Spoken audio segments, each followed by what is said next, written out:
उदय सामंत आणि ठाकरेंच्या वैभव नाईकांचे एकत्र जेवण रोहित पवारांच्या भूमिकेवर बोलले उद्योगमंत्री उदय सामंत आणि शिवसेना ठाकरे गटाचे नेते वैभव नाईक हे एकत्र स्नेहभोजन करताना दिसल्याने राजकीय वर्तुळात चर्चांना उधाण आलेलं आहे। मात्र ही भेट पूर्णपणे वैयक्तिक असल्याचं सांगत उदय सामंत यांनी कोणताही राजकीय चर्चा झालेली नसल्याचं स्पष्ट केले। चिपळूण येथील शेखर निकम यांच्या मुलीच्या लग्न समारंभानिमित्त दोन्ही नेते एकत्र आले होते। आम्ही कॉलेजपासूनचे मित्र आहोत, त्यामुळे मित्र म्हणून भेटलो आणि एकत्र जेवलो असं देखील उदय सामंत यांनी म्हटले। उदय सामंत म्हणाले की आमदार शेखर निकम यांच्या मुलीच्या लग्न सोहळ्यासाठी एकत्र आलेलो आहोत आणि हा राजकारण विरहित कार्यक्रम आहे।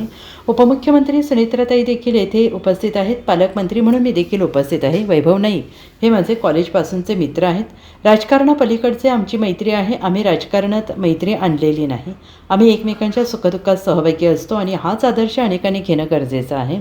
आम्ही एकत्र जेवायला बसलो याचा अर्थ ते आमच्या शिवसेनेत आले असं होत नाही, ते शिवसेनेत आले तर स्वागत आहे।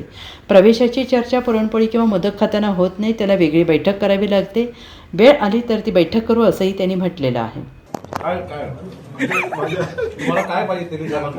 आता एकत्र दिसताना म्हणजे असं काय एकत्र म्हणजे कसं म्हणाले जेवण तिसऱ्याचं बसलो एकत्र त्याची ब्रेकिंग तुम्ही करताय आणि साक्ष माझी आणि साक्ष राजन त्यांनी नाही मगाशी एक वाक्य तुम्ही बोललात की अगोदर बरोबर असतं तर सोड झालं असतं असं काय बोललात। व्हिडिओ आहे आपल्याकडे, बरोबर आहे, बरोबर बोलले ना त्यांचं म्हणणं बरोबर आहे त्यांच्या दृष्टीने। वैभव नाईकांनी त्याला दुजोरा दिला। मी असं बोललो, पूर्वीपासून वैभवजी आमच्या सोबत राहिले असते, आज ते उन्हात ते म्हटले मी उन्हात उभा आहे त्याच्यावर मी बोललो आमच्या सोबत राहिले असते तर कायमस्वरूपी सावली राहील। आता ते काय परत बोलले, ते बोलले ते बरोबर आहे, ते बोलले त्यांच्या दृष्टीने बरोबर आहे। मला उन्हात राहायची सवय असेल तर उन्हातच राहणार।